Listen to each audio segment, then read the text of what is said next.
Greetings! Today I wanted to talk to you about something a little touchy, but I think it's something important that more people know about. So if you've watched my other videos, you know some of my history. I have bipolar disorder, and I also had bariatric surgery.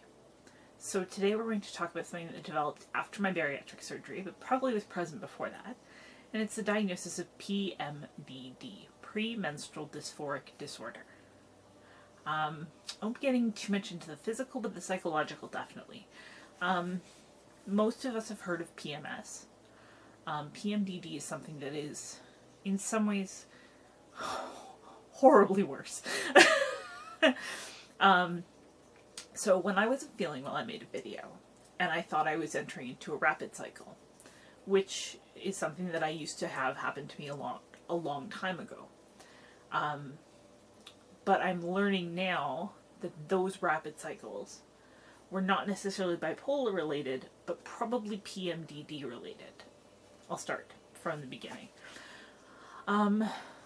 As you know, I've been bipolar since I was 5, so I've always had bipolar symptoms. When I was a teenager, they got markedly worse, and now we suspect it could have been PMDD all along. Not the bipolar, that is still there, but the rapid cycling could have been entirely the PMDD.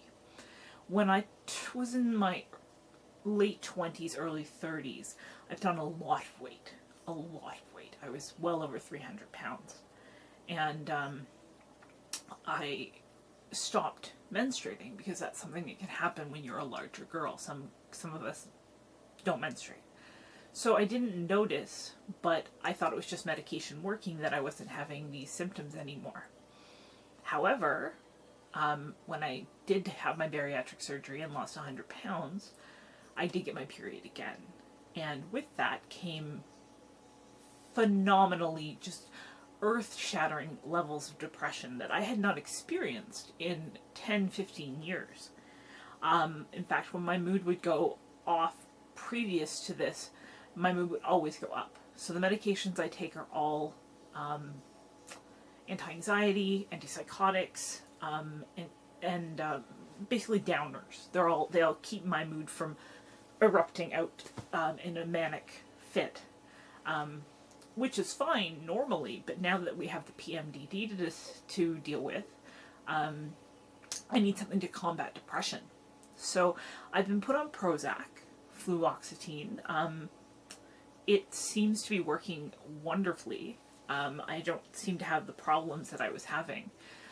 What happened last month is, because my cycle is irregular, I have to kind of guess. I don't take the same dose all the time. I take minimal dose during my period and for the first week or two after. Then I have to kind of gauge it. I have to kind of guess what comes next. I have to say, am I going to get my period? Am I not? When do I start increasing the dosage? I don't want to be overdosed. I don't want to be over-medicated. So it's difficult to judge. This month my period came early, so I wasn't ready, and I didn't take the right medication. So that's why I had such a very depressing and disjointed post about my bipolar. It wasn't actually my bipolar that time. It was actually my PMDD. Because as soon as I started taking the correct medication dosage, everything was fine. And that's something that I think, if you are suffering from bipolar or PMDD or anxiety or depression or schizophrenia, I think taking your medication can be key. I just want you to know that it's okay to not be okay.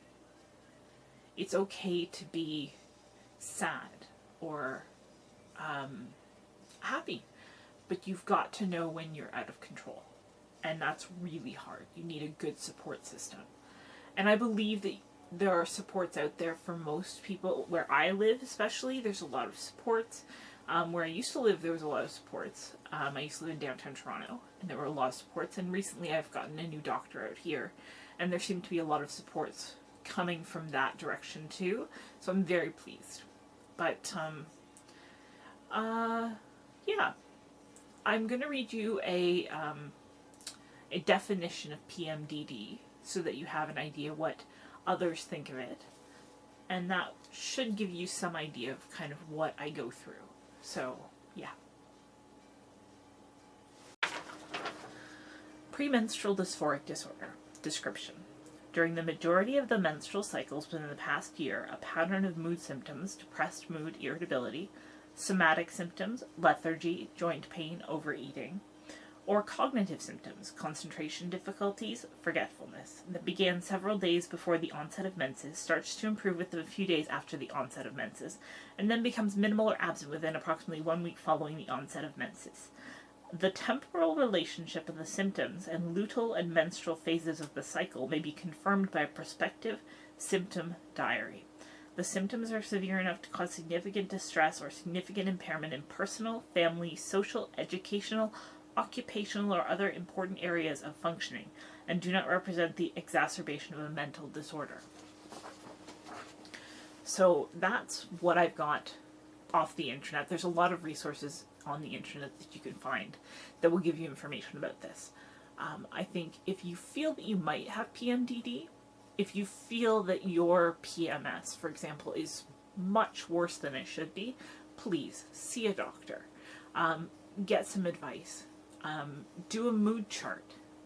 You can make one up. Just do an Excel spreadsheet that just says date, mood, date, mood. For me, it was very clear. I mean, I was in the hospital. I haven't been in the hospital for my mental health in 20 years. But I had to go to the emergency department in my small community and say, I don't know what to do. This is beyond my ability to handle it. So I know that it is severe and it is horrible to live with. And until they gave me the medication I needed, I was seriously considering life not being worth living. Not that I wanted to kill myself, but just I wanted to hide. I wanted to curl up in a ball and say, I cannot deal anymore. And it took me a long time to accept that that was not normal. I thought maybe it was just the stress of losing my dad, the weight loss surgery, the knee replacement surgery, my mood disorder in general. But, it isn't. It's not related. So if there is hope, you have to go out there and get it.